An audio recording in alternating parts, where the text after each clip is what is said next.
अंतर मन में ज्योति जगा लो, होगा दूर अंधेरा।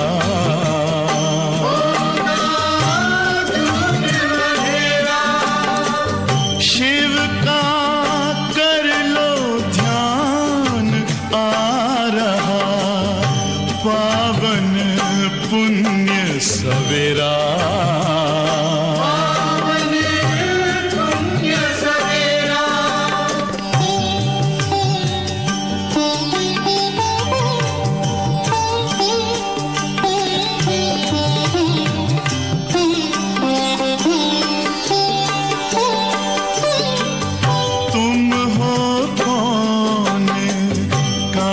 से आए अपने आप को जानो, राजयोग के द्वारा अपना परम पिता पहचानो। इसी राजपथ पर चलकर पालो अपना बसेरा।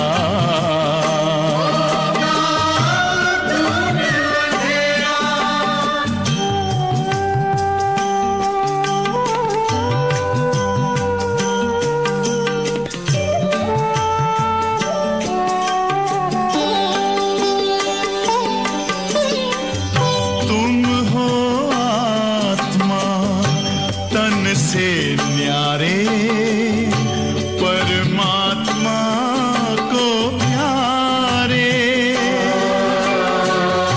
दिव्य गुणों को धारण करके योगी बनो दुलारे। ज्योति बिंदु ही तोड़ेगा ये माया का घेरा।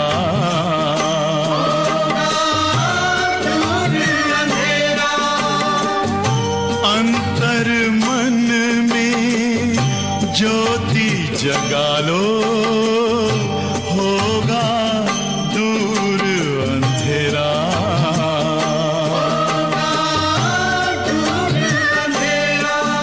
ओम शांति, ओम शांति, ओम शांति।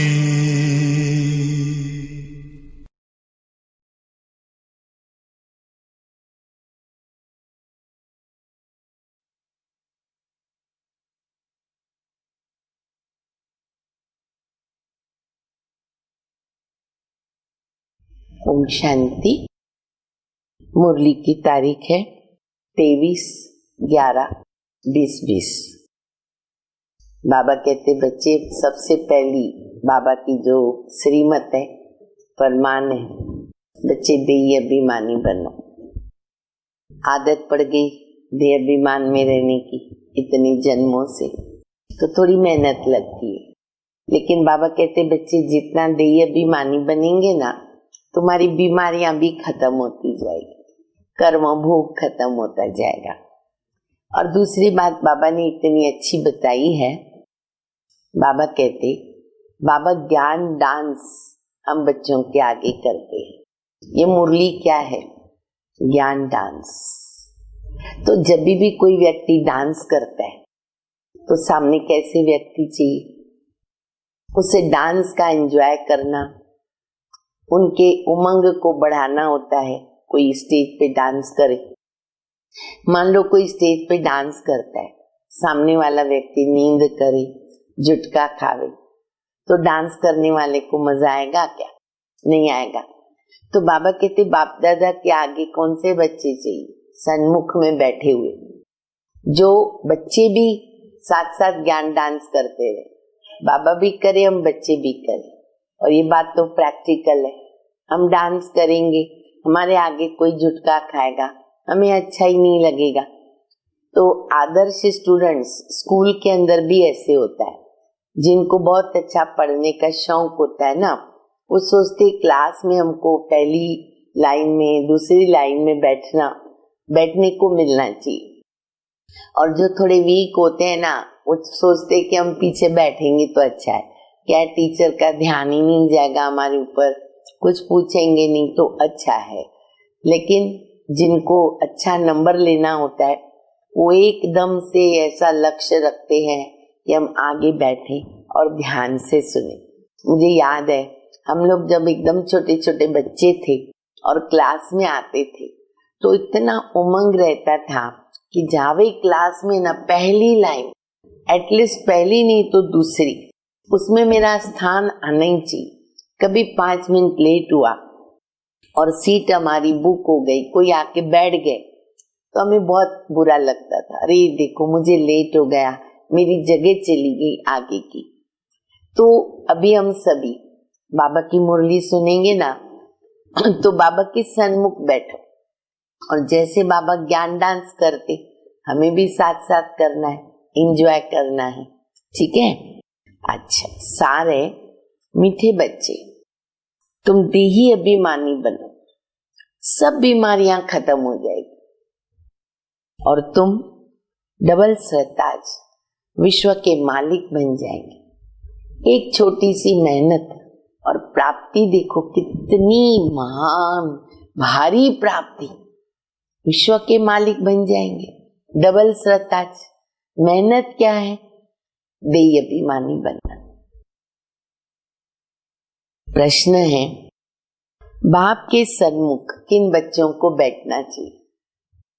बाप के सन्मुख किन बच्चों को बैठना चाहिए? उत्तर है, जिनको न ज्ञान डांस करना आता है। चलो सभी ज्ञान डांस करते रहो मन से, ठीक है। ज्ञान डांस करने वाले बच्चे जब बाप के सन्मुख होते हैं ना, तो बाबा की मुरली भी ऐसी चलती है, बाबा को भी मजा आता है, अच्छा लगता है। अगर कोई सामने बैठकर इधर उधर देखते हैं तो बाबा समझते कि ये बच्चा तो कुछ समझता ही नहीं, हम भी कैसे किसको ज्ञान सुनावे और वो हमको देखे नहीं, इधर देखे उधर देखे, हमको कैसा लगेगा। तो मुरली सुनते समय हमारा पूरा ध्यान बाबा में हो। बाबा जिस लहर से मुरली सुनाते हैं, जिन लहरों में हमको घुमा देते हैं, लवलीन करते हैं, उन लहरों का हम आनंद ले। समुद्र किनारे खड़े रहते, कोई छोटी लहर आती, कोई बड़ी लहर आती, हम कैसे आनंद लेते, जंप मारते। ऐसे हम बच्चों को आनंद लेना है। बाबा ब्राह्मणियों को भी कहेंगे, जो पार्टी लेके जाते, बाबा के सामने ले जाते, कहेंगे तुमने ये किसको लाया? जो बाबा के सामने भी उबासी देते हैं, बैठे बैठे मुरली सुनते, हाँ ऐसा आवाज करेंगे तो क्या होगा, कितना खराब लगेगा। उबासी नहीं देनी कभी भी, आती भी है अगर तबीयत के हिसाब से तो उसको ऐसा हाथ कर देना चाहिए, दबा देना चाहिए। बच्चों को ऐसा बाप मिला है, खुशी से डांस करनी चाहिए। कर रहे हैं ना सभी डांस, करो करो, आनंद की डांस करो। गीत अच्छा बजा है, दूर देश का रहने वाला आया देश पर। हमारी खातिर बाबा रावण की दुनिया में आ गया, हम बच्चों को पावन बनाने, स्वर्ग बनाने। ओम शांति। मीठे मीठे बच्चों ने गीत सुना। रूहानी बच्चे समझते हैं, रूहानी बाबा जिनको हम याद करते आए, दुख हरता सुख करता महिमा किया, या फिर तुम माता पिता हम बालक तेरे, फिर से आकर हमको सुख घनेरे दो, हम दुखी हैं। ये सारी दुनिया दुखी है क्योंकि ये है कलयुगी पुरानी दुनिया। पुरानी दुनिया अथवा पुराने घर में इतना सुख तो नहीं हो सकता। लौकिक भी पुराना घर होगा, जीने का मजा नहीं आएगा। नया घर होगा, आनंद आएगा। जितना नई दुनिया, नए घर में मजा आता, तुम बच्चे जानते हो हम विश्व के मालिक आदि सनातन देवी देवता थे, फिर हमने 84 जन्म लिए। बाबा कहते बच्चों तुम अपने जन्मों को नहीं जानते हो कि तुमने कितने जन्म लिए, कितना पार्ट बजाया। मनुष्य समझते हैं 84 लाख योनियों में हम गए। एक एक पुनर्जन्म कितने वर्ष का होता है? 84 लाख का अगर हिसाब लगाए ना, सृष्टि चक्र कितना बड़ा हो जाए, लंबी लंबी लंबी लंबी आयु हो जाए। तुम बच्चे जानते हो हम आत्माओं का बाप, हमको पढ़ाने आए। हम भी दूर देश के रहने वाले हैं, हम कोई यहाँ के रहने वाले नहीं हैं। यहाँ हम पाठ बजाने आए हैं। बाप को भी हम परम धाम में याद करते हैं। अभी इस पराये देश में आए। शिव को बाबा कहेंगे, अच्छा रावण को बाबा कोई कहेगा? बिल्कुल नहीं, रावण तो दुश्मन है। कैसे बाबा कहेंगे? बाबा तो जो प्यार करेगा उसको कहेंगे, वो तो दुख देने वाला है ना। तो रावण को तो बाबा नहीं कहेंगे, भगवान को बाबा कहेंगे। बाप की महिमा अलग है। 5 विकारों की कोई महिमा करेगा? किसी में काम, क्रोध, लोभ, मोह, अहंकार है, बोलेंगे इनके अंदर ये बहुत अच्छी बात है, बहुत अभिमान है माना बहुत अच्छा है, बहुत क्रोध है माना बहुत अच्छा है, ये गुण है। नहीं, अंडरस्टूड है माना आत्मा महसूस करती है कि ये गंदी चीजें हैं और अच्छी चीजें क्या है, अच्छे गुण क्या है, हर व्यक्ति जानता है।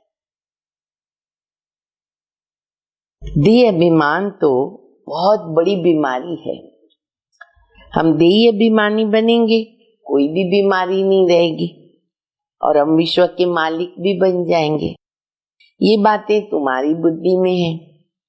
तुम जानते हो शिव बाबा हम आत्माओं को पढ़ाते हैं। जो भी और इतने सत्संग आदि हैं, कहाँ भी ऐसा तो नहीं समझेंगे कि बाबा आकर हमको राजयोग सिखलाएंगे, इसको पता ही नहीं है। राजाई के लिए पढ़ाएंगे। राजा बनाने वाला तो राजा ही चाहिए ना। सर्जन पढ़ाकर आप समान सर्जन बनाते हैं। अच्छा, डबल सरताज बनाने वाला कहाँ से आएगा? डॉक्टर होगा, डॉक्टर की पढ़ाई पढ़ेगा। एडवोकेट होगा, वो पढ़ाई पढ़ाएगा।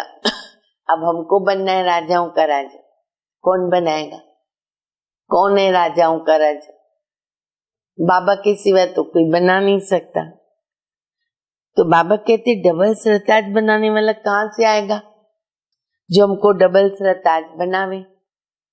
इसीलिए मनुष्यों ने फिर डबल सरताज कृष्ण को रख दिया। परंतु कृष्ण कैसे पढ़ाएगा? जरूर बाबा को ही संगम पर आना पड़े ना।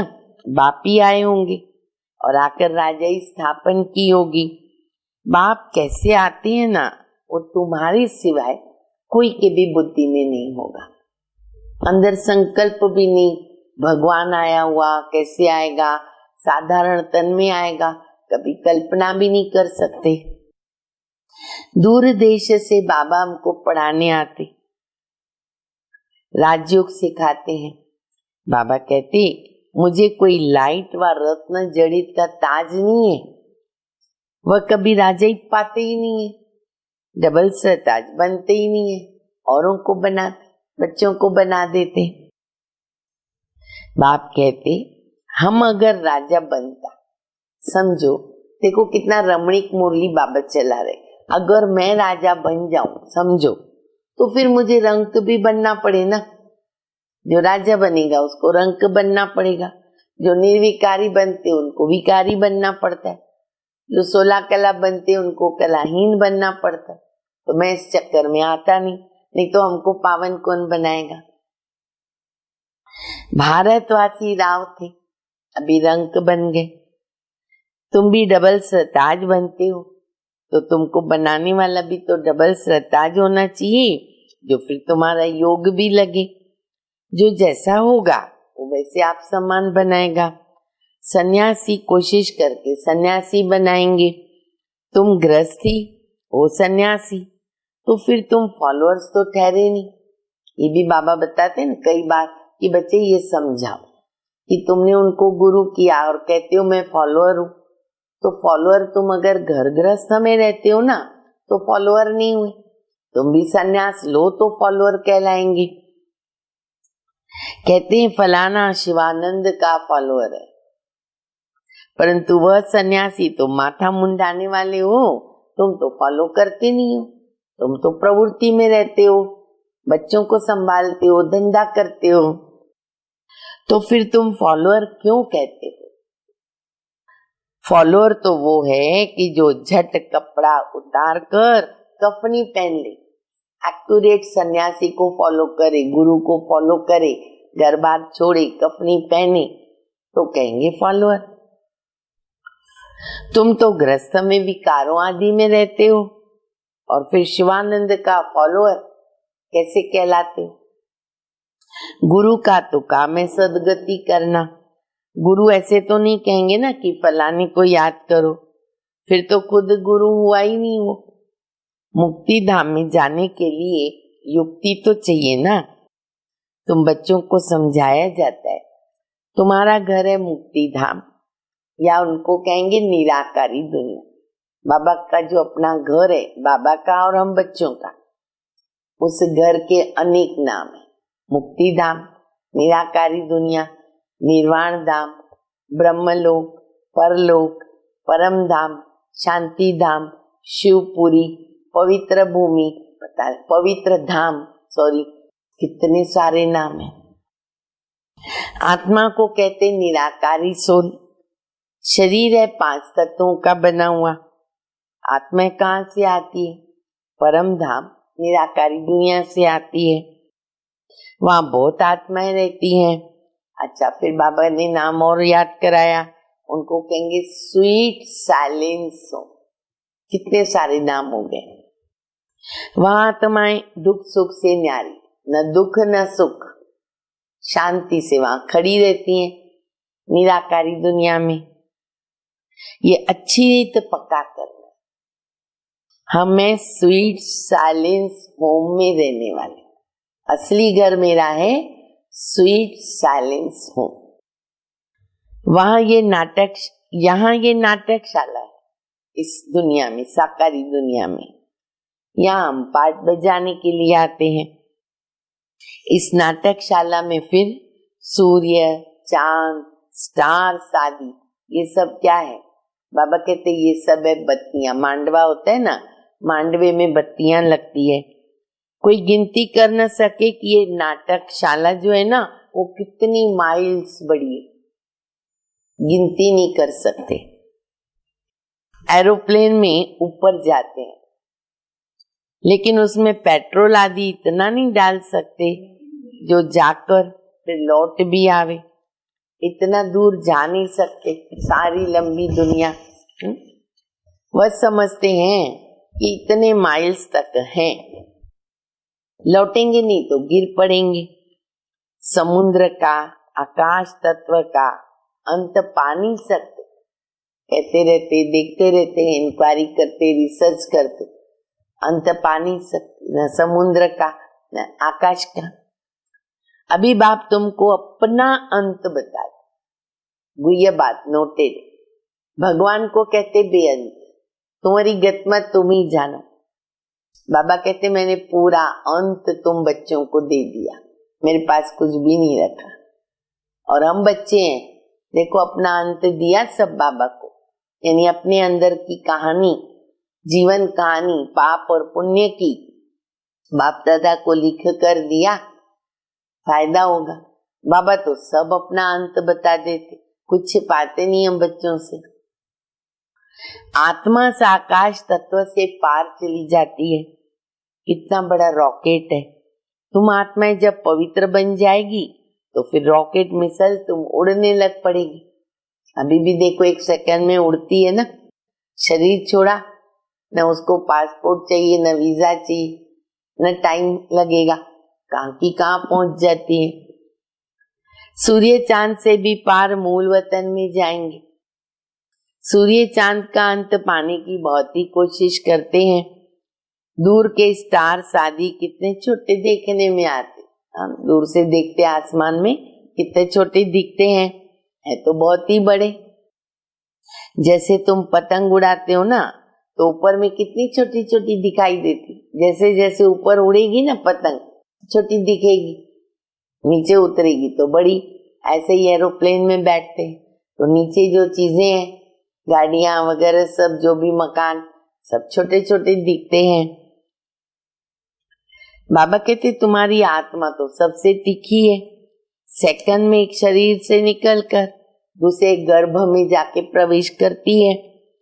किसका कर्मों का हिसाब किताब अगर लंदन में है, हिसाब किताब अगर लंदन में है, एक सेकंड में लंदन पहुंचती, एक सेकंड लगता है, दूसरा सेकंड भी नहीं, इतना वो तेज है रॉकेट से भी आत्मा। तो वो लंदन में जाके जन्म लेगी, सेकंड में जीवन मुक्ति भी गाई गई है। बच्चा गर्भ से निकला, माना मालिक बना, अरे मेरे इसको बेटा पैदा हुआ, माना वारिस बन गया, वारिस पैदा हुआ, वारिस हो ही गया। तुम बच्चों ने भी बाबा को जान लिया, माना विश्व के मालिक बन गए, ठप्पा लग गया।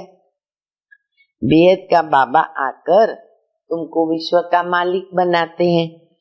स्कूल में बैरिस्ट्री पढ़ते तो बैरिस्टर बनेंगे ना, यहाँ तुम डबल सरताज बनने के लिए पढ़ते हो, अगर पास होंगे तो डबल सरताज जरूर बनेंगे, फिर भी स्वर्ग में तो जरूर आएंगे। तुम जानते हो बाप तो सदैव वहां रहते, कहा? परमधाम में। वो गॉडफादर कहेंगे तो भी दृष्टि तो जरूर ऊपर जाएगी ना, हे भगवान को सबकी दृष्टि वृत्ति सब ऊपर चला जाता है। गॉडफादर है तो जरूर उनका कुछ पार्ट भी है, तब तो उनको गॉडफादर मानते हैं, तो अभी पार्ट वो बजा रहे हैं। उनको बागवान भी कहते, बाबा के तो बहुत सारे टाइटल्स है, बागवान भी कहते, कांटों को फूल बनाते हैं। तो तुम बच्चों को खुशी होनी चाहिए, खुशी खुशी, नाम रखो अपना खुशी, खुश रहो। बाबा आया है इस देश में, पराए देश में, दूर देश का रहने वाला आया देश पर आए। दूर देश का रहने वाला बाबा है और आत्माएं भी वहां रहती हैं, यहाँ फिर पाठ बजाने आती हैं। देश पर आए ये अर्थ तो कोई नहीं जानता, मनुष्य तो भक्ति मार्ग में बस जो सुनते आए ना, सत सत करते रहते हैं। तुम बच्चों को बाबा कितना अच्छी तरह समझाते हैं, आत्मा इम्प्योर होने से ना उड़ नहीं सकती है, प्योर बनने के बिगर वापस जा नहीं सकती, ये कायदा है। पवित्र बनना पड़े या प्यार से या मार से। पतित पावन तो एक बाबा को कहेंगे, उनको आना भी संगम पर है। तुमको कितनी खुशी होनी चाहिए, बार बार बाबा बता रहे, खुश है ना सभी? बाबा हमको डबल सरताज बना रहे, अरे इनसे ऊंचा दर्जा ही कोई है नहीं, कुछ है ही नहीं स्टेटस, इतना ऊंचा बना रहे। बाबा कहते मैं भी डबल सरताज नहीं बनता हूं, तुम बच्चों को बनाता हूं। मैं आता हूं एक ही बार, कहाँ आता हूं? पराए देश, पराए शरीर में। ये दादा भी कहता है ना, मैं शिव थोड़ी हूं, मुझे तो लखीराज कहते थे, फिर सरेंडर हुआ तो बाबा ने मेरा नाम ब्रह्मा रखा। देखो कितने निरंकारी ब्रह्मा बाबा। इसमें प्रवेश कर इनको कहा कि तुम अपने जन्मों को नहीं जानते हो, 84 जन्मों का हिसाब भी तो होना चाहिए ना। वो लोग तो 84 लाख कह देते, जो बिल्कुल इम्पॉसिबल। 84 लाख जन्मों का राज समझाने में ना सैकड़ों वर्ष लग जाए। 84 जन्म के लिए कितना टाइम लगता है? 84 लाख माना क्या, सोचो, याद भी नहीं पड़ेगा। 84 लाख योनियों में तो पशु पक्षी आदि सब होते ना, सब आ जाते, सब मिलकर के 84 लाख योनियां। मनुष्य का ही जन्म दुर्लभ गाया हुआ है। जानवर थोड़ी कोई नॉलेज को समझ सकते हैं। तुमको बाबा आकर नॉलेज पढ़ाते, खुद कहते मैं आता हूँ रावण के राज्य में। आज बाबा ये बात हमको बार बार बता रहे, तुम्हारी खातिर पराये देश में आता हूँ। माया ने तुमको कितना पत्थर बुद्धि बना दिया, अब बाबा तुमको पारस बुद्धि बना रहे। उतरती कला में तुम पत्थर बुद्धि बन गए। जैसे हम उतरे वैसे पत्थर बुद्धि बनते गए। रात को जब सोते हो ना, अब फिर बाबा तुमको चढ़ती कला में ले जाते। नंबरवार तो है ना, हर एक को अपने पुरुषार्थ से समझना है। मुख्य बात तो बाबा की याद है। रात को जब सोते हो तो भी ये ख्याल करो, बाबा हम आपकी याद में सोते। देखो बाबा बहुत अच्छी विधि बता रहे कि सोने समय कैसे करो, क्या करो। कई बोलते हैं ना क्या क्या गंदे सपने आते हैं, नींद अच्छी नहीं आती है। बाबा विधि सिखा रहे, रोज रेगुलर ऐसे करना है सबको। बाबा हम आपकी याद में सोते हैं, गोया हम इस शरीर को छोड़ देते हैं अमृत वेले तक।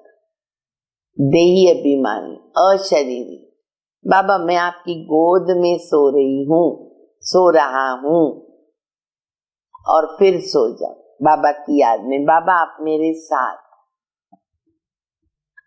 आपके पास आ जाते। शरीर छोड़ रही हूँ, छोड़ रहा हूँ, आ रहा हूँ आपके पास। ऐसे बाबा को याद करते करते सो जाओ। अरे देखो कितना मजा आता है, बड़ी अच्छी नींद आएगी। अगर सपना आएगा तो भी बाबा मम्मा का कुछ आ जाएगा। हो सकता है साक्षात्कार भी हो जाए, इतना फायदा सपने में साक्षात्कार हो जाए। परंतु साक्षात्कार से खुश नहीं होना है। बाबा हम तो आपको याद करते, साक्षात्कार हुआ समझो देवी का, थोड़ी देवी बन जाएंगे, दैवी गुण तो धारण करने पड़ेंगे। तो बाबा हम आपको याद करते, आपके पास आना चाहते। बाप को तुम याद करते करते बड़े आराम से चले जाएंगे। रोज रात को बाबा को ऐसा बोल के सोना है। हो सकता है सूक्ष्म वतन में भी चले जाओ, मूल वतन में तो जा ही नहीं सकते ना, वहां तो नियम नहीं है। संगम युग पर सूक्ष्म वतन हमारे लिए बना है, वहां जा सकते। अभी वापस जाने का समय नहीं आया, एक बार दरवाजा खुल गया परम धाम का, फिर जाएंगे। हाँ साक्षात्कार हुआ बिंदी का, फिर छोटी छोटी आत्माओं के झाड़ भी दिखाई पड़ते। जैसे तुमको वैकुंठ का साक्षात्कार होता है ना, ऐसे नहीं साक्षात्कार हुआ माना तुम वैकुंठ में चले जाएंगे। इसलिए बाबा मीरा का भी मिसाल देते ना, साक्षात्कार हुआ माना स्वर्ग में थोड़ी चली गई, उसके लिए तो पुरुषार्थ करना पड़ेगा। नहीं, उसके लिए फिर मेहनत करनी, जो बाबा बता रहे वो करनी पड़ेगी। तुमको समझाया जाता है, तुम पहले पहले जाएंगे स्वीटों, यहाँ से पहले घर जाएंगे। सब आत्माएं पाठ बजाने से मुक्त हो जाएगी। सबको ले जा रहे बाबा, तो बाकी की आत्माएं वहां रह जाएगी, तो पाठ नहीं बजाएगी उतना समय। जब तक आत्मा पवित्र नहीं बनी है ना, तब तक जा नहीं सकते, वो तो बनना ही पड़ेगा। बाकी साक्षात्कार से मिलता कुछ भी नहीं है। मीरा को साक्षात्कार हुआ, क्या वो स्वर्ग में चली गई? नहीं, वैकुंठ तो सतयुग में होता है। अभी तुम तैयारी कर रहे हो, हम तैयारी कर रहे हैं वैकुंठ का मालिक बनने के लिए, वैकुंठ को बना रहे हम बच्चे। बाबा ध्यान आदि में इतना जाने नहीं देते, क्योंकि तुमको तो पढ़ना है ना, नहीं तो उसी नशे में रहेंगे और दूसरा कुछ सूझेगा ही नहीं। इसीलिए बाबा कहते बच्चे उसकी इच्छा मत रखो, क्योंकि मुख्य बात है पढ़ना। बाबा आकर पढ़ाते हैं, सर्व की सद्गति करते हैं, विनाश भी सामने खड़ा है। बाकी असुर और देवताओं का लड़ाई तो है नहीं, वो आपस में लड़ते हैं तुम्हारे लिए, क्योंकि तुम्हारे लिए नई दुनिया चाहिए। यूरोपवासी यादव बाबा कहते वो लोग आपस में लड़ते, देवता असुरों की लड़ाई नहीं है, और वो भी तुम्हारे लिए लड़ते, नहीं तो फिर विनाश कैसे होगा, नई दुनिया कैसे आएगी। इसलिए जो भी ड्रामा में सीन आती है कल्याणकारी। बाकी तुम्हारी लड़ाई है, युद्ध करते हम बच्चे किसके साथ, माया के साथ। तुम बहुत नामी ग्रामी वॉरियर्स योद्धे हैं, पक्का करो। परंतु कोई जानते नहीं कि देवियां इतना क्यों गाई जाती हैं। अभी तुम भारत को योग बल से स्वर्ग बनाते हो, तुमको अभी बाप मिल गया है, तुमको समझाते रहते, ज्ञान से नई दुनिया जिंदाबाद होती। ये लक्ष्मी नारायण नई दुनिया के मालिक हैं। अब पुरानी दुनिया है, पुरानी दुनिया का विनाश आगे भी मुसलों के द्वारा हुआ था। महाभारत लड़ाई लगी थी, उस समय बाप राजयोग सिखा रहे थे। अब प्रैक्टिकल में बाबा राजयोग सिखा रहे, कल पर रिपीट होता। बाप ही तुमको सच बताते, सच्चा बाबा आते हैं तो तुम सदैव खुशी में डांस करते रहो। ये ज्ञान डांस है। तो जो ज्ञान डांस के शौकीन है ना, उनको न सामने बैठना चाहिए। बैठे ना सभी बाबा के सामने, बाबा को देखो, बाबा की मुरली सुनो। जो नहीं समझने वाले होंगे उनको ना उबासी आएगी। सुना, उबासी नहीं खाना मुरली सुनते समय, समझ जाते कि ये कुछ समझते ही नहीं है। ज्ञान को कुछ भी नहीं समझेंगे ना अगर, तो निशानी क्या होती है, इधर उधर देखेंगे, अटेंशन नहीं रहेगा। बाबा भी ब्राह्मणी को कहेगा, अरे तुम ये किसको लाई हो। जो सीखते हैं और सिखलाते हैं उनको सामने बिठाना चाहिए। ये भी अक्ल बाबा दे रहे हैं, ऐसे ऐसे लोगों को सामने बैठना चाहिए। सुनाने वाले को भी कुछ अच्छा लगेगा, उनको खुशी भी होती रहेगी। हमको भी डांस करना है ना, तो ये ज्ञान डांस है। बाबा कैसे डांस करेगा। कृष्ण ने तो न ज्ञान सुनाया और न डांस किया। मुरली तो ये ज्ञान की बात है। मुरली कौन बजाता, बाबा। मुरली किसकी चलती, शिव बाबा की। मुरली तेरी में है जादू, अभी हम बच्चे अनुभव करते। तो बाप ने समझाया है, फिर बाबा पक्का करे, सुनो पक्का करो। रात्रि को सोते समय पहले बाबा को याद करो, उसके बिना सोना नहीं है। अच्छी तरह बाबा से गुड नाइट करो। ऐसे नहीं बाबा मैं सो रही हूँ, सो रहा हूँ, गुड नाइट, ऐसे नहीं। बहुत प्यार से बाबा मैं आपके पास आ रही हूँ, मैं आपकी गोद में सोऊंगी, आप मेरे पास सोना, आप मुझे नींद कराओ, मैं अशरीरी बन के आ रही हूँ। बाबा को याद करो, चक्र को बुद्धि में याद करते रहो। बाबा हम अब इस शरीर को छोड़कर आपके पास आते हैं। ऐसे याद करते करते सो जाओ, अरे देखो क्या होता है। अब प्रयोग करो। आगे कब्रिस्तान बनाते थे, फिर कोई शांति में चले जाते, कोई रास करते थे। बहुत पहले हमारे समय में कब्रिस्तान बनाते थे, अर्थात ऐसे हॉल में समझो 50 लोग हैं, सुला देते थे और योग शुरू किया, गीत शुरू किए।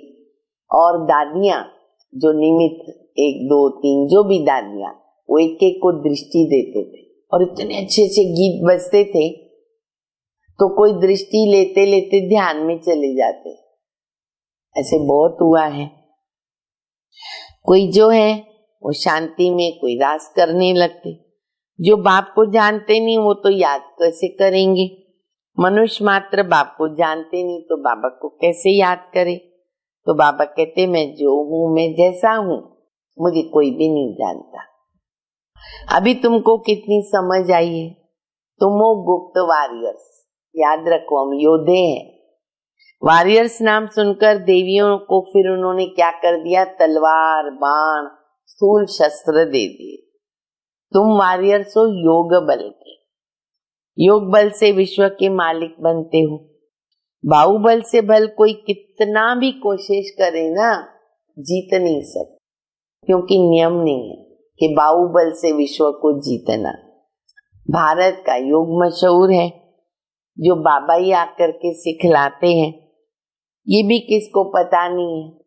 उठते बैठते हमें क्या करना है, बोलो सभी, बाबा को याद करना। सारा दिन भी बाबा को याद करे, सोते समय भी बाबा को याद करे। कहते योग नहीं लगता। अच्छा योग अक्षर ही उड़ा दो, भारी लगता है शब्द, उड़ा दो। बच्चे बाबा को याद तो करते ही, बाप को याद करने में क्या तकलीफ। शिव बाबा कहते मामी कम याद करो, मैं सर्वशक्तिमान हूं, मुझे याद करने से सतो प्रधान बन जाएंगे। जब सतो प्रधान बन जाएंगे फिर आत्माओं की बारात निकलेगी ऊपर जाने को। कैसे, जैसे मक्खियों की बारात चलती, एक मधुमक्खी के पीछे सब। ये शिव बाबा की बारात, इसलिए वो शंकर की बताते। शिव बाबा के पिछाड़ी सब आत्माएं ना मच्छरों सदृश जाएगी, झुंड का झुंड। बाकी शरीर तो सबके यहाँ खत्म हो जाएंगे। इसलिए नष्टो मोहा स्मृति लब्धा, अब जाना है घर। अच्छा, मीठे मीठे सिक्के दे बच्चों प्रति माँ पिता बाप दादा का याद प्यार, गुड मॉर्निंग। रूहानी बाप की रूहानी बच्चों को नमस्ते। हम रूहानी बच्चों की रूहानी बाप को, माँ पिता बाप दादा को याद प्यार, गुड मॉर्निंग और नमस्ते। धारणा के लिए मुख्य सार है। पहला, रात को सोने से पहले ही बाबा से मीठी मीठी बातें करना। हाँ, आज से शुरू करो। अगर नहीं करते या कम करते, बाबा हम इस शरीर को छोड़ कर आते आपके पास, ऐसे याद करके फिर सोना है। याद मुख्य है, याद से ही तो पारस बुद्धि बनेंगे। दूसरा है, 5 विकारों की बीमारी से बचने के लिए देही अभिमानी रहने का पुरुषार्थ करना है। देहबान सब विकारों की जड़ है। अथाह खुशी में रहो और क्या करो, ज्ञान डांस करते रहो। क्लास में सुस्ती नहीं फैलानी है, उबासी नहीं खानी है। वरदान, त्रिकालदर्शी स्टेज द्वारा व्यर्थ का खाता समाप्त करने वाले सदा सफलता मूर्त भव। त्रिकालदर्शी स्टेज द्वारा व्यर्थ का खाता समाप्त करने वाले सदा सफलता मूर्त भव। त्रिकालदर्शी स्टेज पर स्थित होना माना हर संकल्प, बोल, कर्म करने के पहले चेक करना कि ये व्यर्थ है या समर्थ। आत्मध्यन को जानते हैं, जो कर्म करने जा रहे, संकल्प बोल कर्म पहले चेक करो। व्यर्थ 1 सेकंड में पद्मों का नुकसान करेगा। कितना? पद्मों का। और समर्थ क्या करेगा? 1 सेकंड में पद्मों की कमाई। ये संगम का हमारा स्कीम है, या तो 1 सेकंड में पद्मों का नुकसान या 1 सेकंड में पद्मों की कमाई। क्या करना है? कमाई करनी है ना। सेकंड का व्यर्थ भी कमाई में बहुत घाटा डाल देता है। उनसे की हुई जिससे की हुई कमाई भी छिप जाती। इसीलिए एक कालदर्शी होकर के कर्म करने के बजाय त्रिकालदर्शी स्थिति में स्थित होकर के रहो तो व्यर्थ समाप्त हो जाएगा और सदा सफलता मूर्त बन जाएंगे। स्लोगन है, मान, शान और साधनों का त्याग ही महान त्याग है। न मान चाहिए, न शान चाहिए, न साधन चाहिए, उन सब का त्याग महान त्याग। ओम शांति।